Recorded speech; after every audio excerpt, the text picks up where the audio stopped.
शांति।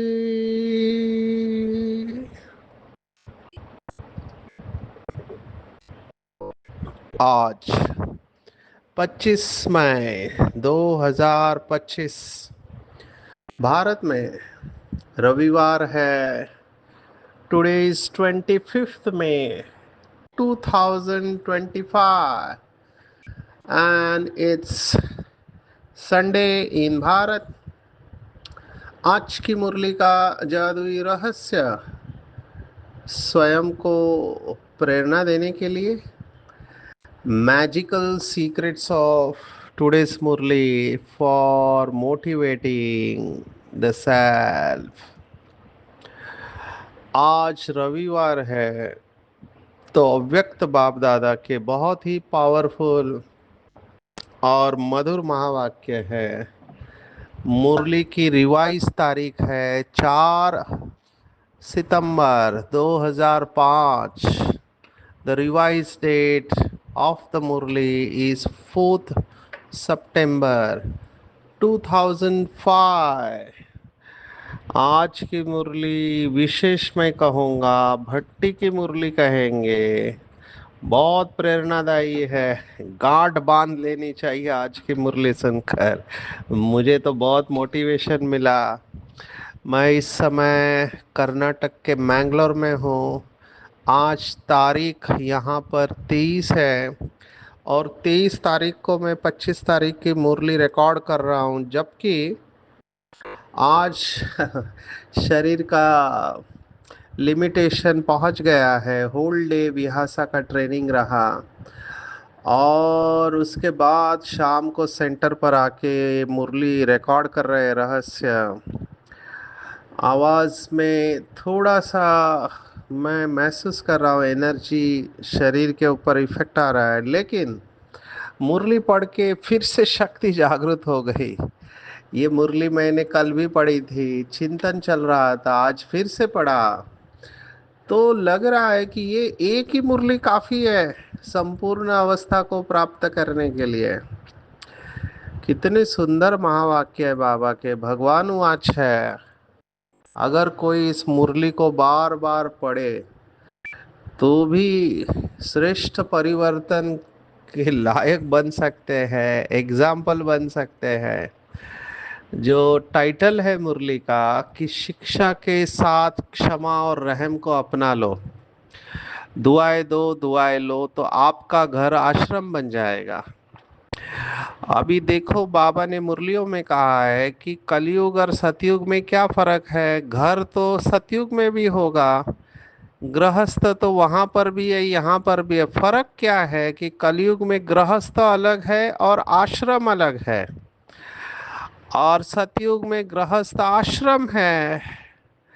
तो घर आश्रम बन जाएगा, घर मंदिर बन जाएगा। केवल एक बात करेंगे तो मुझे बहुत अच्छा लगा, क्योंकि मंदिर में जो मूर्ति होती है उसका एक ही काम होता है, दुआएं देना। तो अगर हम भी घर गृहस्थ में रहते हुए चलते फिरते अगर दुआएं दे और दुआएं ले, तो बाबा ने कहा आप भी मंदिर की मूर्ति बन जाओगे, और जिस घर में आप रहोगे वो घर भी मंदिर बन जाएगा। कितनी बड़ी बात है और कितनी सरल है। एक्चुअली ये बात है बहुत सरल, लेकिन वही बात है कि अहो मम माया, इतनी सरल बात, लेकिन प्रैक्टिकल में लाने में नंबर बन जाते हैं। अभी जब हम विहासा का सेशन लेते हैं तो लास्ट में एक्शन प्लानिंग होती है। एक्शन प्लानिंग माना आप उसे कर्मों में कैसे लाओगे, ये प्रश्न होता है। और ये मिलियन डॉलर प्रश्न कहते हैं, क्योंकि हम सुनते बहुत है, बोलते बहुत है, पढ़ते बहुत है, लेकिन कर्मों में कितना आया है उसके ही मार्क्स होते हैं। तो लास्ट में मैंने आज हर एक से पूछा कि आप आज के मॉड्यूल में से अपने जीवन में पॉजिटिविटी को कैसे लाओगे, एक एक पॉइंट सुनाओ। माना वर्कशॉप में जो हम एक्सरसाइज लेते हैं, 9 एक्सरसाइज, उसमें से एक पॉइंट आप कौन सी धारण करोगे वो बताओ। तो एक आत्मा ने कहा कि मैं मन वचन कर्म से किसी को दुख नहीं दूंगा। अभी ये स्टेटमेंट वैसे दिखाई देता अच्छा है, लेकिन बाबा ने जो कर्मों की गति के ऊपर मुरली चलाई, उसमें बाबा ने ये कहा है कि किसी को दुख नहीं देना, ये 50% है। दुख नहीं दिया ये अच्छा किया, लेकिन बाबा ने उस मुरली में कहा था कि सुख कितनों को दिया, ये भी उतना ही इम्पोर्टेंट है। आज की मुरली में कुछ इसी भाव से बातें आई हुई है, इसलिए मुझे ये मुरली बहुत अच्छी तरह से याद रहती है। बहुत बार पहले पढ़ा है, आज फिर से पढ़ा तो और पक्का हो गया कि बाबा ने कहा दुख नहीं दिया ठीक है, लेकिन सुख कितनों को दिया।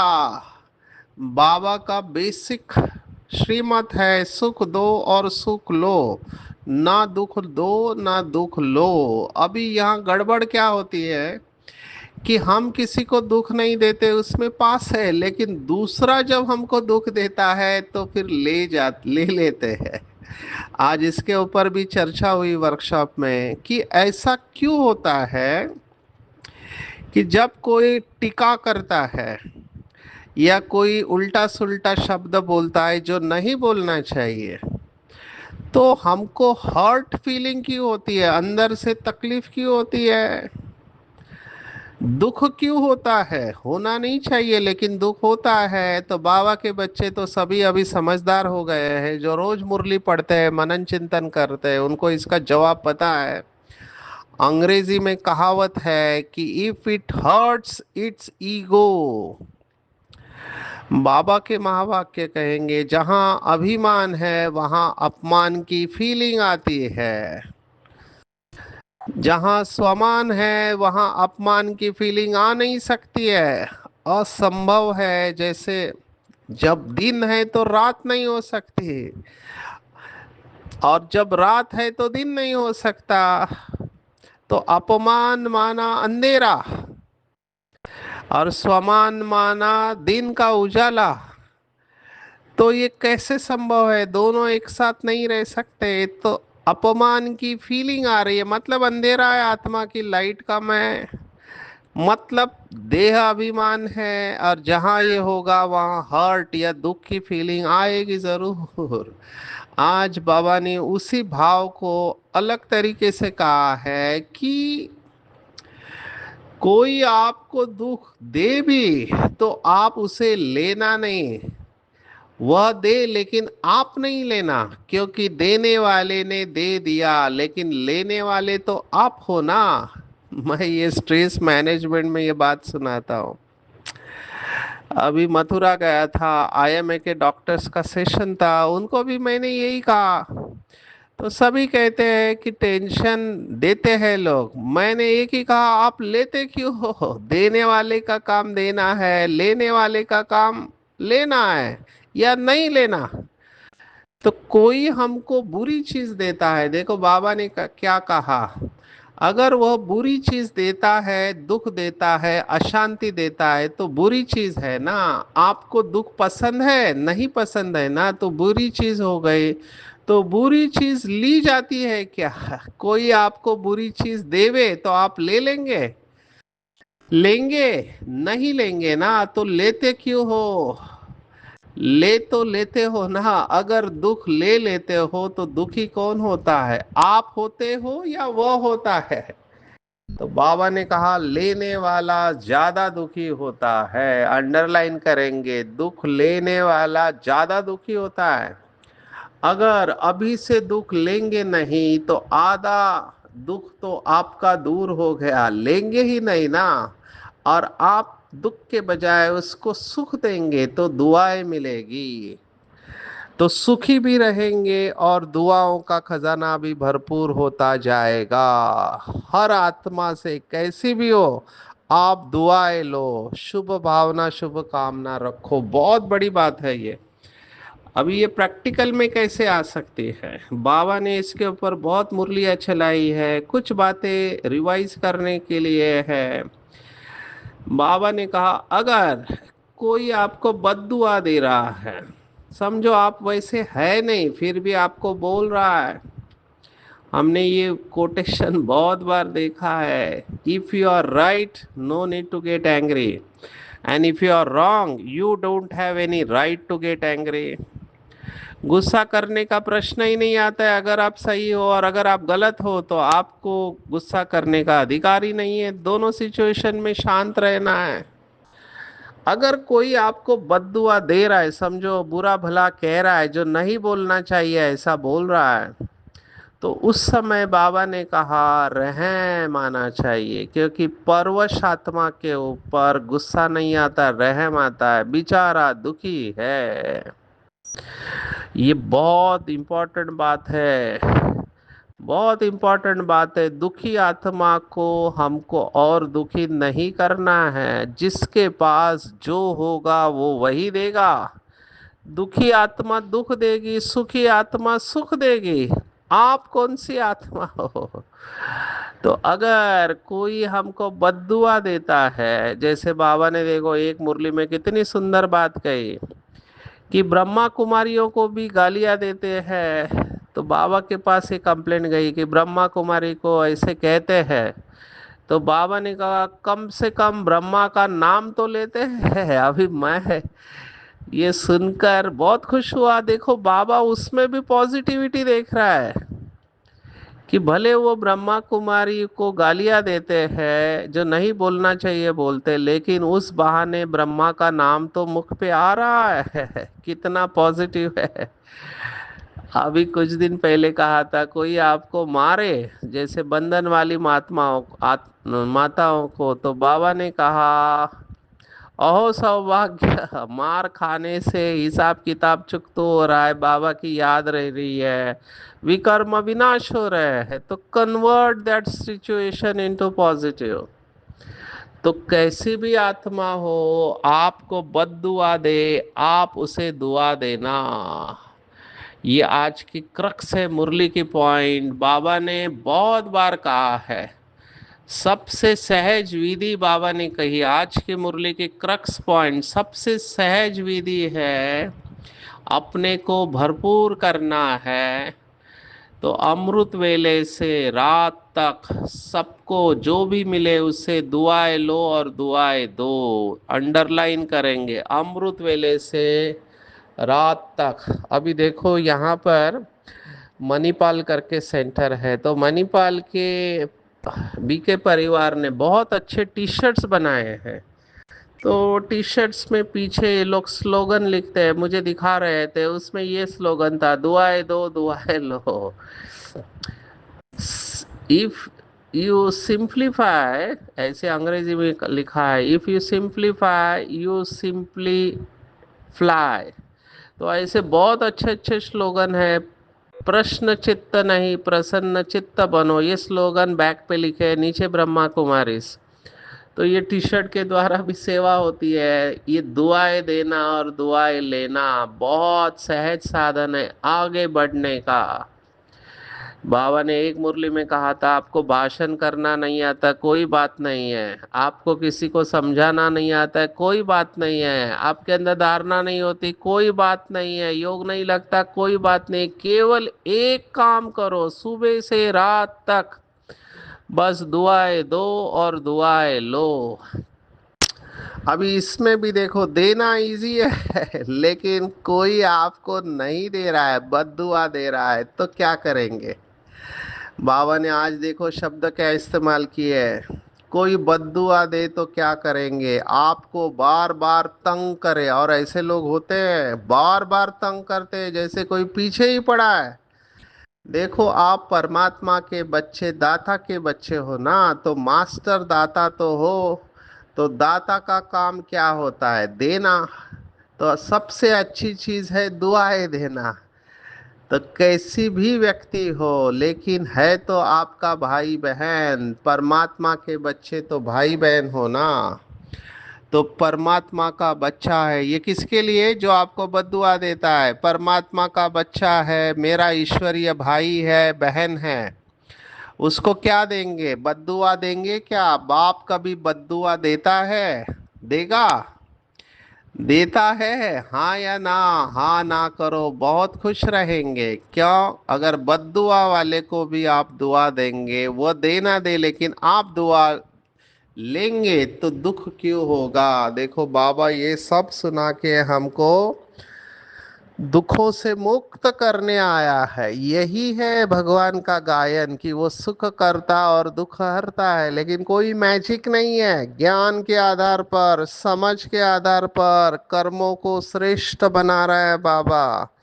जिनका बाबा के ऊपर पक्का निश्चय है कि ये भगवान के महावाक्य है, तीनों कालों में सत्य है, इतना फेथ, इतना प्यार से बाबा समझा रहा है। मुझे एक सचमुच में समझ में नहीं आता कि लोग इसको धारण करने में क्यों इतना समय लगता है। इतना सरल, अभी इससे सरल और क्या हो सकता है? मुझे नहीं लगता इससे और कोई सरल बात होगी। बाबा ने देखो क्या कहा है। जब कोई ऐसे बहुत गलतियां करता है, अभी ये मेरे पास बहुत आते हैं, कहते हैं ऐसा काम करता है ना, तो कोशिश करते हैं शिक्षा देने की। अभी शिक्षा हिंदी का शब्द, उसके दो भाव है। शिक्षा माना सजा भी होती है, और शिक्षा माना समझ भी होती है कि ऐसा नहीं करो। तो बाबा ने कहा शिक्षा दो, माना समझ दो, लेकिन शिक्षा देने की सर्वोत्तम विधि है क्षमा का रूप बन के शिक्षा दो। सिर्फ शिक्षा नहीं दो, रहम और क्षमा भी करो, और शिक्षा भी दो। दो शब्द याद रखो, शिक्षा और क्षमा। रहम, अगर रहम दिल बन के उसको शिक्षा देंगे तो आपकी शिक्षा काम करेगी। अगर रहम दिल बन के नहीं देंगे तो शिक्षा एक कान से सुनेंगे, दूसरे कान से निकल जाएगी, शिक्षा धारण नहीं होगी। बहुत बहुत इम्पोर्टेंट बात है, ये लिख लेना चाहिए। इस मुरली का कॉपी करके सामने रखना चाहिए, क्योंकि एग्जैक्टली यही गलती लोग करते हैं। डायरेक्ट सजा देने को जाते, समझ देने को जाते हैं, जबकि अंदर से भाव पॉजिटिव नहीं है, तो उससे कोई फायदा नहीं होगा। रहम, बाबा बार बार कह रहा है रहम दिल दाता बनो, लेकिन शिक्षा के साथ क्षमा दोनों चाहिए। अभी से रहम, रहम करने की विधि है शुभ भावना, शुभ कामना। क्या एक एक शब्द है बाबा के मुरली का। सच्चा प्यार पत्थर को भी पानी कर देता है। ऐसे क्षमा स्वरूप से शिक्षा देने से आपका कार्य जो चाहते हो ये नहीं करे, यह नहीं हो, प्रत्यक्ष दिखाई देगा। आपके रहम दिल बन शिक्षा देने का प्रभाव, उसकी कठोर दिल भी परिवर्तन हो जाएगी। बहुत बड़ा प्रिंसिपल बाबा ने बहुत सरल शब्दों में कह दिया। किसी को भी बदलने का सबसे अच्छा तरीका है रहम दिल बनो। रहम दिल, क्योंकि उसके अंदर शक्ति नहीं है, डांटने से कुछ नहीं होगा। कभी कभी थोड़ा डांट देते हो, बाबा ने स्पष्ट श्रीमत दी है, जिनको डांटने के संस्कार है वो ये श्रीमत को बड़ा करके रखेंगे। बाबा ने निमित्त आत्माओं को भी मुरलियों में बताया है कि कोई भी कायदा हाथ में नहीं ले सकते, रिवाइज कर सकते हैं, डांटना मना है। रहम करो, रहम करो, रहम करो, रहम के साथ शिक्षा दो। बार बार किसको डांटने से और ही आत्मा जो है वो दुश्मन बन जाती है, घृणा आ जाती है। देखो, बाबा प्रॉब्लम की जड़ बता रहा है। आप सोचो, किसी को बार बार डांटा जा रहा है। इवन मैं माँ बाप को भी कहता हूँ बच्चों को बार बार नहीं बोलना चाहिए। कई माँ बाप के अंदर मैंने ये संस्कार देखा है, बार बार उसको ऐसे ऐसे शब्द सबके सामने भी बोलते हैं। तो वो दुश्मन बन जाता है। तो अगर वो दुश्मन बन गया तो परिवर्तन कैसे होगा? इसलिए बाबा कहते हैं आप भगवान के बच्चे हो, भगवान दाता है तो उसके बच्चे भी मास्टर दाता। बाबा तो हमेशा कहता है जो भी करना है आप करो, अभी जाकर ट्रायल करना। Charity begins at home. परिवार में अगर कोई दुख देवे तो भी दुख लेना नहीं, दुआएं देना, रहम दिल बनना। यही है अपकारी के ऊपर उपकार करना और बाप समान बनना। जैसे बाबा का हमने कितना अपमान किया, कण कण में कह दिया भगवान कण कण में है, कुत्ते बिल्ली में है, लेकिन बाबा ने हमको उतना ही प्यार दिया। तो हमको भी बाप समान बनना है, तो कोई दुख देवे तो भी दुआएं देना। पहले घर वालों को करो, आपके घर का प्रभाव मोहल्ले में पड़ेगा, मोहल्ले का प्रभाव देश में पड़ेगा और देश का प्रभाव विश्व में पड़ेगा। तो अपने परिवार में शुरू करके देखो कि अगर एक भी क्रोध करता है तो घर का वातावरण क्या हो जाता है, घर लगता है या युद्ध का मैदान लगता है। इसलिए दुआएं दो और दुआएं लो। सभी इन पैराग्राफ्स के ऊपर चिंतन करेंगे। मुझे कई लोग पूछते हैं कि सर कोई आपका इंसल्ट करे आप उसको दुआएं कैसे दे सकते हैं? मैं कहता हूँ बिल्कुल दे सकते हैं। और बाबा के बच्चों को ले तो और इजी होना चाहिए। अगर आप स्वमान में स्थित है तो मैं फिर से कह रहा हूँ, स्वमान वाले को कभी गुस्सा नहीं आएगा। स्वमान वाले को दूसरे की गलती देखकर रहम आएगा। और फिर भी अगर आता है, समझो आपको ऐसी परिस्थिति आती है कि आप कोप अप नहीं कर पा रहे हो, आपकी शक्ति से बाहर जा रहा है, तो बाबा ने कहा ऐसे समय पर दिल से मेरा बाबा कहेंगे, परमात्मा बाबा मेरा बाबा। तो कहावत है कि भगवान सदा हाजिर है, पर अधिकार से बोलना चाहिए। तो हजूर हाजिर हो जाएगा, क्योंकि बाप बच्चों के लिए है। अधिकारी बच्चे को बाप सहयोग नहीं दे ये हो नहीं सकता, असंभव है। तो अधिकारी बनना है। बाबा को कभी भी अधीन अच्छा नहीं लगता है कि मेरे बच्चे और माया के अधीन, बाबा को बिल्कुल अच्छा नहीं लगता है। तो बाबा ने कहा परिवर्तन करके ही जाना। ये किसको बोला? वीआईपी जो आए थे। बाबा ने कहा देखो खर्चा करके आए हो, टिकट तो लगी ना, खर्चा दिया, समय दिया, तो उसकी वैल्यू तो रखेंगे ना। तो वैल्यू है 100 परिवर्तन से घर का परिवर्तन, विश्व का, देश का परिवर्तन। घर को आश्रम बनाना है, बाबा ने टारगेट दिया है, घर को आश्रम बनाना है।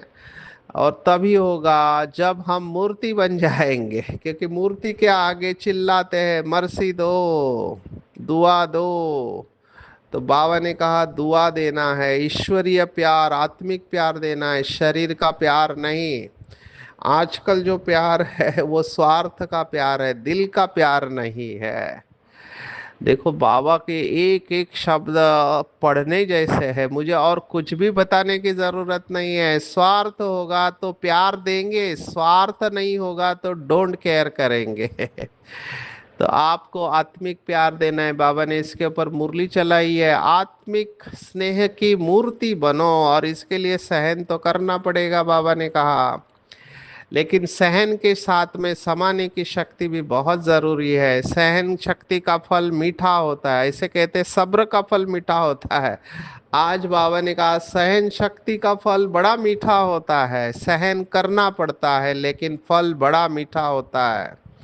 तो पक्का वायदा करना है। बाबा ने कहा कि घर को हम मंदिर बनाएंगे, आश्रम बनाएंगे। तो इन सब बातों के ऊपर आज चिंतन करेंगे कि हमारे जैसा भाग्यवान कोई नहीं। क्यों कोई नहीं? क्योंकि एक जन्म का परमात्म प्यार अनेक जन्म संपन्न बना रहा है, सभी खजानों से भरपूर है। आज की और इम्पोर्टेंट पॉइंट कि मैं आत्मा अविनाशी खजानों की मालिक हूँ।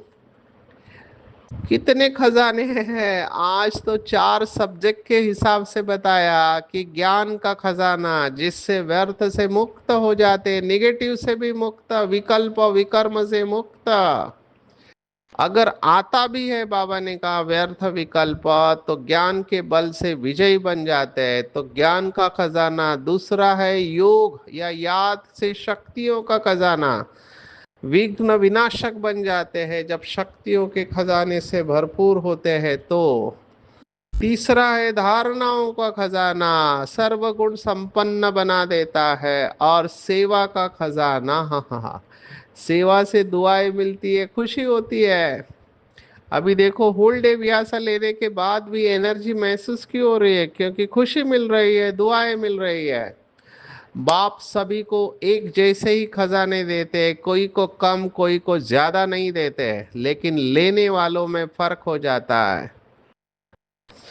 अभी क्यों कुछ लोगों का खजाना कम होने से क्या होता है? कुछ बच्चे, जैसे माँ बाप की पैसे होते हैं तो खा पी के मौज करके खत्म कर देते हैं। यहाँ पर भी ऐसे है, शिव बाबा ने बच्चों को खजाने दिया, लेकिन खाते पीते मौज करते खत्म कर देते। और कई बच्चे खाते पीछे मौज करते, जमा भी करते, और तीसरे जो है बढ़ाते जाते हैं। ये बढ़ाने वाले नंबर 1 लेते हैं। बढ़ाने की चाबी है स्व के प्रति और दूसरों के प्रति यूज करना। और मेरा अनुभव है, बहुत सारे बाबा के बच्चों का अनुभव है, कि जितना हम अंदर से इन खजानों से भरपूर होंगे, उतना हम अचल अडोल रहेंगे, हलचल में कहीं भी नहीं आएगी। जो चीज खाली होती है वही हलचल में आती है। अंदर से तृप्त संतुष्ट होंगे। पूरी मुरली की शुरुआत आदि और अंत पवित्रता के ऊपर है। बाबा ने कहा, एक एक शब्द हिट हो रहा है इतना गहराई से, मुझे और कुछ भी बोलने की जरूरत नहीं है। बाबा ने कहा, फाउंडेशन पवित्रता है। पवित्रता सुख शांति प्रेम और आनंद की जननी है। रोज सुख शांति की कहता है, आज कह रहा है सुख शांति प्रेम आनंद की जननी है, मानव का सच्चा श्रृंगार है। अगर मानव जीवन में पवित्रता नहीं तो कोई मूल्य नहीं। हमारा आदि अनादि स्वरूप पवित्रता है। पवित्रता की पर्सनालिटी, पवित्रता की रॉयल्टी चेहरे और चाल में दिखाई देती है। और ये रेखाएं जो है पवित्रता की, ये जीवन का श्रृंगार है। समान में रह के सम्मान देकर चलना है। संतुष्ट रहकर औरों को संतुष्ट करने वाले सर्व प्राप्ति संपन्न रहते हैं। तो बार बार मुरली को पढ़ेंगे, नोट्स बनाएंगे और पूरा धारण करेंगे जैसे बाबा चाहता है। तो अधिकारी बच्चे बनना है, सर्व खजानों से खुद को संपन्न बनना है, बनाना है, निर्विघ्न निर्विकल्प निर्व्यर्थ अवस्था रखनी है, उमंग उत्साह में उड़ना है। वरदान है भटकती हुई आत्माओं को यथार्थ मंजिल दिखाने वाले चैतन्य लाइट माइट हाउस बनना है। बहुत सुंदर स्वमान है, मैं चलता फिरता लाइट हाउस हूँ, माइट हाउस। भटकती हुई आत्माएं, उनको रास्ता दिखाने के लिए लाइट हाउस चाहिए। उसके लिए क्या करना है? परखने की शक्ति। जैसे डॉक्टर नब्ज देखता है, वैसे परखना है। और अपने पास सर्व खजाने का अनुभव कायम रखना है। केवल सुनाना नहीं है, लेकिन अनुभव कराना है। कुछ दिन पहले कहा था, सुख शांति प्रेम आनंद का अनुभव करा। आज फिर से कह रहा है, सर्व संबंधों का, सर्व शक्तियों का अनुभव कराना है। तभी वो भटकती आत्माओं का भटकना बंद हो जाएगा। खुद को करेक्शन करना है, दूसरों से नहीं। उसके लिए बाप से कनेक्शन ठीक रखना है। अविद्या होनी चाहिए, बाबा ने कहा। किसकी अविद्या? तो अपवित्रता की अविद्या, विस्मृति की अविद्या होनी चाहिए। क्योंकि ये अपवित्रता विस्मृति, ये हमारे संस्कार नहीं है, ये हमारे पूर्व जन्म के संस्कार है। माना पिछला जन्म। अभी का तो सर्वश्रेष्ठ ब्राह्मण कुल भूषण है। तो ऐसे अपने श्रेष्ठ संस्कारों को इमर्ज करना है, न्यारा और प्यारा बनना है। ये आज की पूरी मुरली है, बार बार पढ़ना और मनन चिंतन करने जैसी मुरली है कि पवित्रता। आज की मुरली को रिवाइज करेंगे। पवित्रता हमारा फाउंडेशन है, सच्चा श्रृंगार है। पवित्रता की पर्सनालिटी चलन और चेहरे में दिखाई देनी चाहिए। सदा संतुष्ट और प्रसन्न और सर्व को संतुष्ट करने वाले, सर्व खजाने ज्ञान गुण शक्तियाँ और दुआओं के खजानों से भरपूर आत्माएं हम। सबको, हर एक को हर समय दुआएं देना और दुआएं लेना है। कोई बद्दुआ भी देता है, उसको भी दुआ समझ के लेना है। गुस्सा नहीं करना है, किसी को डांटना नहीं है। शिक्षा के साथ रहम दिल बनना है, तभी उसके अंदर धारण होगा, नहीं तो धारण नहीं होगा। तो शिक्षा के साथ रहम दिल बनना है। घर को आश्रम बनाना है, पवित्र बनना है। सहन करना तो सहन करना है, सहन के साथ समाने की भी शक्ति भी यूज करनी है। भटकती आत्माओं को यथार्थ मंजिल दिखाने वाले लाइट हाउस माइट हाउस बनना है। दूसरों की करेक्शन करने के बजाय बाप से कनेक्शन ठीक रखना है और अपवित्रता की अविद्या रखनी है। और ये हमारे संस्कार नहीं है, पूर्व जन्म के संस्कार है। इस जन्म के संस्कार जो बाप के संस्कार, वही मेरे संस्कार। न्यारा और प्यारा बनना है। अच्छा, ओम शांति।